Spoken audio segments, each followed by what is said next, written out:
In the colourful and bustling town of Kundala, there lived a young woman named Safuya. She was known far and wide for her breathtaking beauty, but even more than that, she was known for her big dreams.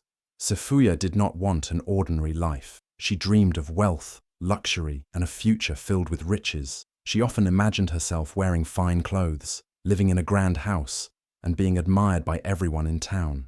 To her, love was not enough. She wanted a man who could give her everything she desired. Among those who admired her was Tendaji, her childhood friend. Unlike Safuya, Tendaji did not come from wealth. He was a hard-working young man who spent his days toiling in the fields, determined to build a better future. Though life was not easy for him, he never complained. He believed in honesty, patience, and the value of hard work. But more than anything, he believed in love, especially his love for Safuya. For years, he had carried feelings for her, hoping that one day she would see him as more than just a poor farmer. However, Safuya had different dreams. She looked at Tendaji and saw a simple man with simple dreams, nothing close to the life she wanted. While he looked at her with love, she only saw what he lacked. She wanted more than a life of struggle, more than a man with calloused hands and dusty clothes. She wanted someone rich, someone powerful, someone who could give her the life she had always imagined. And so, she refused to see what was right in front of her, the love of a man who would have given her the world in his own way. The evening air in Kundala was cool and gentle, carrying the soft scent of blooming flowers. The sky was painted in shades of orange and pink, and the river's calm waters reflected the last golden rays of the sun. Tendaji stood by the riverbank, his heart racing, his palms sweaty, despite the cool breeze. He had rehearsed his words 100 times, yet now that the moment had arrived, his throat felt dry. But he had to do this. He had to tell Safuya how he felt. In his hands, he clutched a small wooden box, worn but polished with care. Inside lay a simple silver ring, one he had saved up for over a year. It wasn't extravagant, but it was a symbol of his love, his promise, his dreams of a future with Safuya. He had no grand mansion to offer her, no expensive gifts, but he had something far greater: his heart, his loyalty, and his unwavering devotion. Safuya stood a few feet away, her long flowing dress swaying gently in the wind. The golden light of the sunset bathed her face, making her beauty even more striking. To Tendaji, she was the most precious thing in the world, and tonight, he would finally tell her. Taking a deep breath, he stepped forward. "Safuya," he said softly, his voice thick with emotion. She turned to him, her deep brown eyes filled with curiosity. He hesitated for a moment, then dropped to one knee, opening the wooden box. The silver ring gleamed in the fading sunlight. "I have loved you since we were children," he continued, his voice steady despite the pounding in his chest. "I may not be a rich man, but I promise you a life filled with love, respect, and happiness. I will work day and night to give you the best life I can. Marry me, Safuya. Let's build a future together." For a moment, silence hung between them. Tendaji held his breath, waiting, hoping. But then, Safuya's lips curled into a smirk, and the sound that followed shattered his heart. A sharp, mocking laugh. "Tendaji," she said, shaking her head, "do you really believe love is enough? Look at yourself." She gestured at his dusty clothes, his worn-out sandals, his rough, calloused hands. "You have nothing, no wealth, no power, no luxury, and you think you can give me a good life?" She scoffed, crossing her arms. "I deserve more than this. I deserve a man who can give me the world, not a struggling farmer who can barely afford a proper ring." Tendaji felt as if the ground had disappeared beneath him. The hope in his eyes dimmed, the warmth in his heart turned cold. He had expected many things, but not this. Not the cruelty in her voice, not the way she looked at him as if he were beneath her. He had dreamed of this moment for years, but now all those dreams lay shattered at his feet. He slowly closed the wooden box, his fingers trembling. His heart ached, but he refused to let his pain show. Standing up, he looked at Safuya one last time, his eyes filled with sadness, but also quiet determination. "One day, Safuya," he said, his voice low but firm, "you will realize that love is worth more than gold, and when that day comes, you will remember this moment." Safuya only scoffed, tossing her hair over her shoulder. "Maybe," she said with a shrug, "but by then, I'll be living the life I deserve." With that, she turned and walked away, her silhouette disappearing into the golden horizon. Tendaji remained where he stood, staring at the ring in his hand. The sun had set, and darkness had begun to creep over the land. But in his heart, a new fire had ignited. He had lost Safuya, but he would not lose himself. One day, he would rise, and she would see what she had thrown away. The town of Kundala was buzzing with excitement. A stranger had arrived, one unlike any the people had seen before. His name was Jabali, a wealthy businessman whose presence turned heads and filled the air with curiosity. He drove through the dusty streets in sleek, expensive cars, the kind no one in Kundala had ever owned. His clothes were made of the finest fabrics, his wrist glittered with a gold watch, and everywhere he went, he carried himself with the confidence of a king. It wasn't long before Jabali became the talk of the town. He threw extravagant parties in his grand estate, where tables overflowed with the finest food and drinks. Music filled the air, and laughter echoed through the night. People who once lived simple lives now found themselves enchanted by luxury, desperate to be in Jabali's circle, and among them was Safuya. From the moment she laid eyes on Jabali, she was mesmerized. This was the life she had always dreamed of: wealth, power, admiration. He was everything Tendaji wasn't. While Tendaji worked tirelessly in the fields, covered in sweat and dust, Jabali lounged in silk suits, surrounded by luxury. He was a man who could give her everything she had ever wanted. One evening, as Safuya attended one of Jabali's lavish parties, he finally noticed her. Dressed in her finest gown, she caught his eye, and he flashed her a charming smile. With smooth confidence, he approached her, offering her a glass of wine. "A beauty like you deserves the best," he said, his voice dripping with charm. Safuya blushed, her heart racing. She had waited for this moment her entire life, to be seen, desired, and chosen by a man of wealth. But not everyone was blinded by Jabali's charm. Tendaji watched from a distance, his heart heavy with concern. He had heard the whispers. Jabali was a man who made his fortune through mysterious means, a man who changed people's lives, but not always for the better. He couldn't stand by and watch Safuya fall into a trap. One evening, he found her sitting by the marketplace, admiring the expensive jewelry Jabali had gifted her. "Safuya," he said gently, sitting beside her, "be careful. Not everything that shines is gold. A man's heart is worth more than his wealth." Safuya scoffed, rolling her eyes. "Tendaji, you just don't understand. This is my chance to have the life I deserve. I won't spend my days struggling in poverty when I can have everything I've ever wanted." Tendaji sighed, his chest aching. "And what if it's not real? What if, one day, it all disappears?" Safuya laughed, shaking her head. "That will never happen. Jabali is rich, powerful. He is nothing like you." Those words hit Tendaji like a dagger, but he said nothing. He simply looked at her, his eyes filled with sadness. She was too blinded by the glittering world in front of her to see the warning in his gaze. As Safuya walked away, her heart set on a future with Jabali, Tendaji could only watch, knowing that some lessons in life could only be learned through experience. And deep in his heart, he feared that Safuya was walking straight toward a fate she would one day regret. Safuya's wedding to Jabali was the grandest event Kundala had ever seen. The whole town gathered to watch as she stepped out in a shimmering white gown, dripping with gold and diamonds.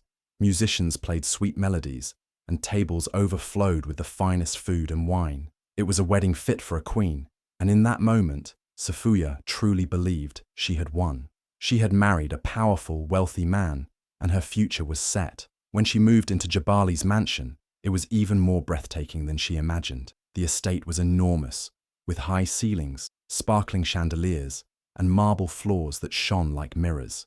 There were servants at her beck and call, expensive paintings on the walls, and a wardrobe filled with designer dresses and rare jewels.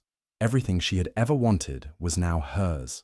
She was no longer the poor girl from Kundala. She was a rich man's wife. For the first few weeks, Safuya basked in her new life. She attended elite parties, rode in luxury cars, and dined in restaurants where only the wealthiest people could enter. When she walked through town, people stared with admiration and envy. She finally had the status she had always dreamed of. But soon, the shine of her dream began to fade. Jabali, the man who had once charmed her with sweet words and expensive gifts, slowly started to change. The warmth in his voice disappeared, replaced by cold, commanding tones. "Wear this dress tonight," he would say, handing her an outfit without asking her opinion. "You're not going out today," he told her when she wanted to visit the market. It didn't take long for Safuya to realize Her life wasn't hers anymore. Every decision, every movement, every word she spoke had to be approved by Jabali. At first, she tried to brush it off. He was a rich and powerful man, and powerful men had rules. But then, things got worse. Jabali stopped treating her like a wife and started treating her like an object, something to be shown off at parties but ignored at home. He barely spoke to her unless he needed her to be by his side for an event. And then came the nights when he wouldn't come home at all. The first time it happened, she waited up for him, pacing the grand hallways of their mansion. When he finally returned in the early morning hours, his shirt slightly unbuttoned, smelling of expensive perfume that wasn't hers, she swallowed her fear and asked, "Where were you?" Jabali simply smirked. "You ask too many questions, Safuya. A woman in your position should be grateful, not curious." Her stomach twisted, but she said nothing. She told herself it was just one night, that maybe she was imagining things, but it kept happening, again and again. The servants whispered behind her back, their pitying glances cutting deeper than words. Jabali made no effort to hide it. He was rich, powerful, untouchable. He could do whatever he wanted, and Safuya had no choice but to accept it. Her dream life had become a golden cage. She had everything she had ever wished for, yet she had never felt so empty. She was surrounded by luxury but drowning in loneliness. The mansion, the wealth, the status, none of it mattered anymore. She had traded love for riches, and now she was paying the price. Late at night, when she lay alone in their massive bed, staring at the ceiling, a thought crept into her mind, one she had pushed away for years. What if I had chosen Tendaji? While Safuya was trapped in a life she once dreamed of, the man she had rejected was busy carving his own destiny. The sting of her cruel words had once left deep wounds, but he refused to let heartbreak define him. Instead, he poured every ounce of his energy into something greater, building a future that no one, not even Safuya, had believed he could have. The journey was not easy. Mornings began before the sun rose, and nights stretched into endless hours of labor.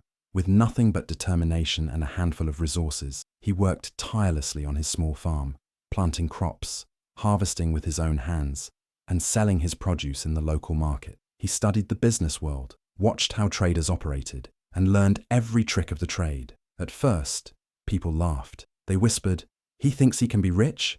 He is just a poor farmer." But he did not listen. Instead of spending his earnings, he reinvested every coin. His farm expanded. He bought better seeds, hired workers, and started trading not just within Kundala, but in other towns as well. Seasons changed, and so did his fortune.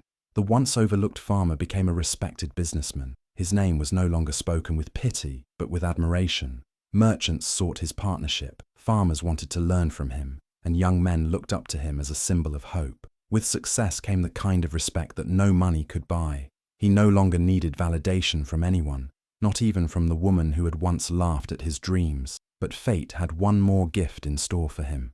In the midst of his journey, he met Naya, a woman whose heart was as beautiful as her spirit. She did not care about riches or status. She valued kindness, honesty, and hard work. She saw not just the businessman, but the man behind the success, the man who had once been broken, yet had risen stronger. With Naya, love felt effortless. There was no need for grand gestures or wealth to prove worth. She stood by his side, not because of his success, but because she believed in him. She supported his dreams, encouraged his vision, and reminded him that love was never about riches. It was about respect, trust, and companionship. And so, while Safuya sat alone in her mansion, surrounded by everything she had once desired but nothing that truly mattered, the man she had once called not enough was living the kind of life she had never understood. A life filled with purpose, respect, and a love that money could never buy. The life of luxury that once made Safuya feel untouchable began to crumble faster than she could have ever imagined. For years, she had turned a blind eye to the whispers about Jabali's business dealings. She never questioned where his endless wealth came from, nor did she care, so long as she had designer clothes, grand parties, and people who envied her life. But the illusion of security shattered in an instant when the truth came crashing down. One evening, the news spread through Kundala like wildfire. Authorities had raided Jabali's estate, uncovering years of fraud, corruption, and illegal dealings. The same man who had once paraded his wealth like a king was now being dragged away in handcuffs. His expensive suits, his luxury cars, his massive fortune, everything was seized by the government. His empire, built on lies and deceit, had turned to dust overnight. Safuya watched in horror as the mansion she once ruled was emptied. Officials took everything: furniture, jewelry, paintings, every trace of the lavish life she had once flaunted. The servants who once bowed to her disappeared without a word, and the so-called friends who had surrounded her at parties vanished as if they had never known her. She tried to fight it, tried to argue that she was innocent, that she had no part in Jabali's crimes.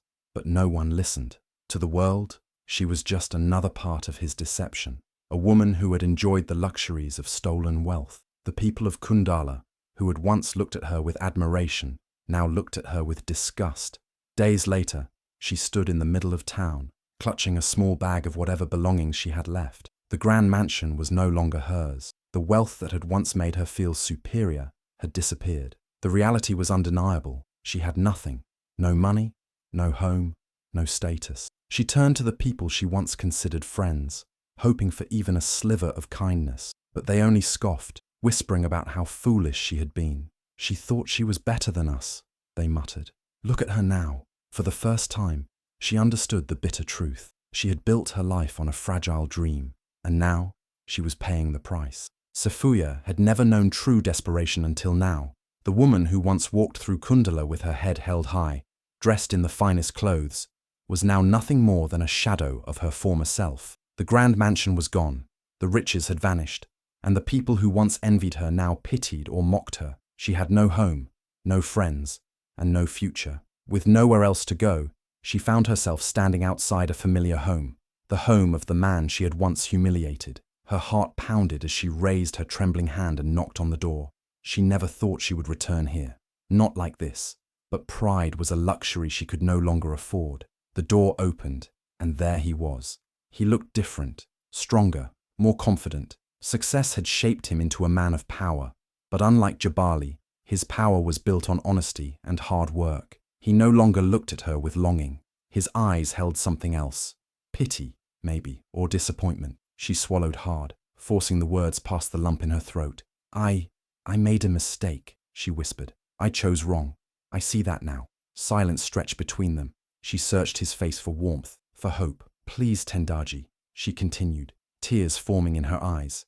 "I have nothing left. I was blinded by wealth, but I know now that love is worth more than money. If you can find it in your heart to forgive me, to give me another chance."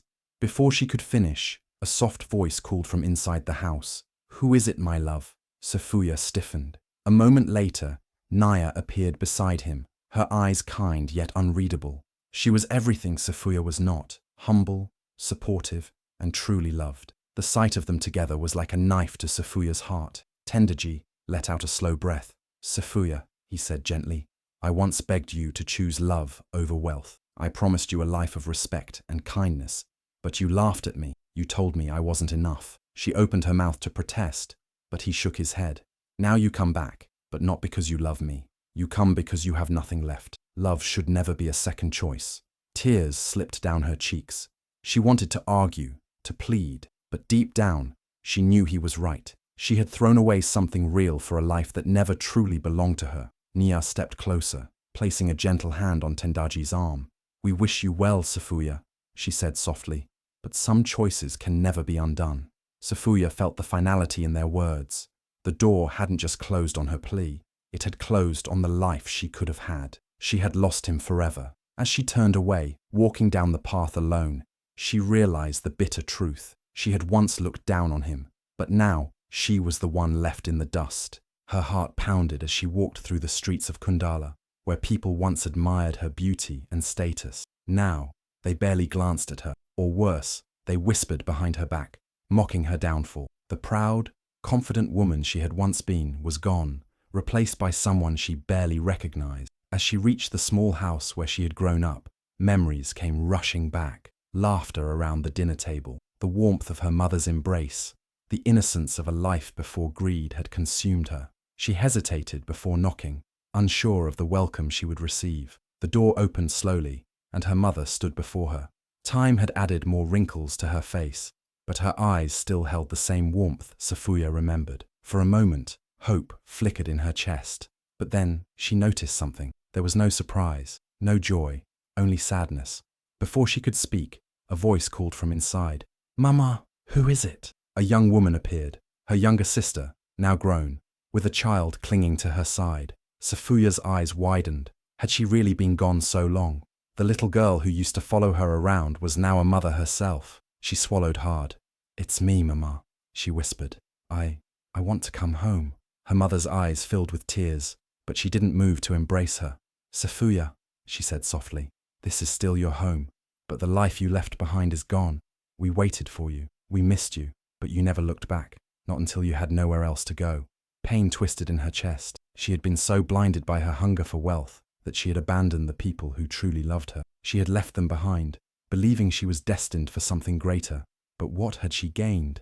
A life built on lies, a love that was never real, and riches that had disappeared in an instant. Her sister stepped forward, her voice laced with quiet anger. "You never wrote, never visited. You only cared about us when you had nothing left. We moved on, Safuya. You left us in the past, and now, that's where you are." Tears streamed down Safuya's face as she realized the bitter truth. Her family had survived without her.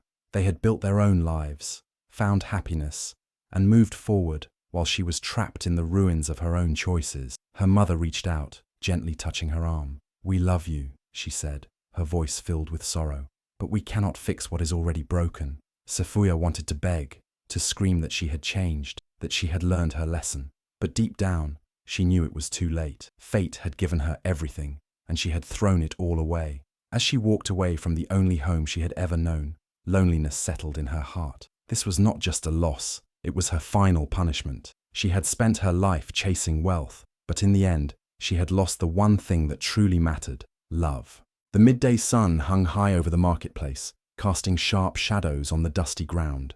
The air buzzed with the calls of vendors, the clinking of coins, and the chatter of customers bargaining for the best prices. It was the same marketplace she had once walked through with an air of superiority, her chin lifted high, looking down on the struggling traders. She had never imagined that one day she would be one of them. Now, she sat on a small wooden stool behind a rickety stall, arranging vegetables with trembling hands. Her once soft palms, which had only known the feel of silken jewelry, were now rough and blistered from work. Sweat dripped down her back as she fanned herself with a torn piece of cardboard, exhaustion weighing heavily on her bones. She was no longer the woman people envied. She was just another vendor, struggling to earn enough for her next meal. The stares burned into her skin. She could hear them whispering, their voices laced with pity, mockery, and disbelief. Is that really her? The woman who used to flaunt her riches? She thought she was better than us. Look at her now, begging for customers.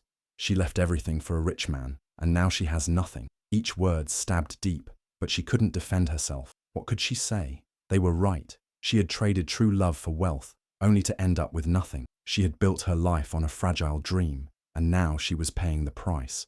She forced a smile as a customer approached, hoping to sell at least a few tomatoes. But the woman barely glanced at her before moving to another stall. No one trusted her. She was no longer the elegant woman they once admired. She was just another desperate seller in a crowded market, struggling to survive. As she reached for a basket, she caught sight of a familiar figure in the distance. He was walking with confidence, dressed simply, yet looking more powerful than ever. Beside him, his wife laughed at something he said, her eyes full of warmth and love. She froze, her heart twisting painfully. It was him, the man she had once rejected without a second thought. He looked happy, truly happy, not because of riches, but because of love, respect, and the life they had built together. He didn't stop. He didn't look her way. He didn't need to.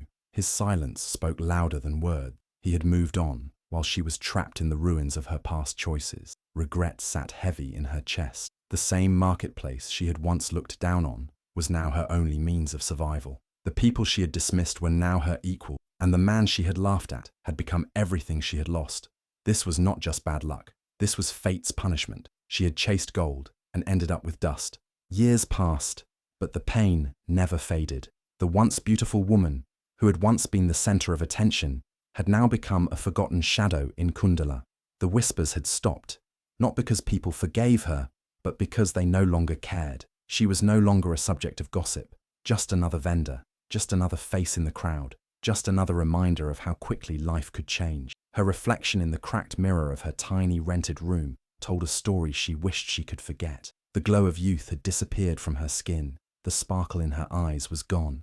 Time had not been kind, but it was not just age that had worn her down. It was regret. The kind of regret that never left. The kind that whispered in the silence, reminding her of the life she could have had. Every day, she saw glimpses of the happiness she had once rejected. She saw him, the man who had once begged for her love. He walked through the town with confidence, his business flourishing, his home filled with warmth. But it was not the wealth that made him rich. It was the love in his eyes when he looked at his wife, the laughter that surrounded him, the peace in his heart. She watched from a distance, unseen and unwanted. She saw near by his side, their children playing around them, their hands intertwined like they belonged together. She saw what real love looked like, the love she had once thrown away for gold and empty promises. No one remembered that she had once been admired, desired, envied. No one cared that she had once worn the finest clothes and lived in a mansion. Now, she was just another vendor in the market, struggling to make a living, invisible to the world she had once ruled. Regret became her only companion. It sat with her at night when she lay on her thin mattress, staring at the ceiling. It walked with her in the marketplace, whispering that she had no one to blame but herself. It reminded her, over and over, that she had made her choice, and that some choices could never be undone. Life had given her everything, and she had thrown it away. And now, as she sat alone, watching a happiness that would never be hers, she realized the cruelest truth of all. This was her final punishment. Not death, not suffering, but living every single day knowing that she had lost everything and she would never get it back. Life is not just about wealth and luxury. True happiness comes from love, respect, and the choices we make. Greed can blind us, making us chase things that seem important in the moment, but in the end, it often leaves us with nothing but regret.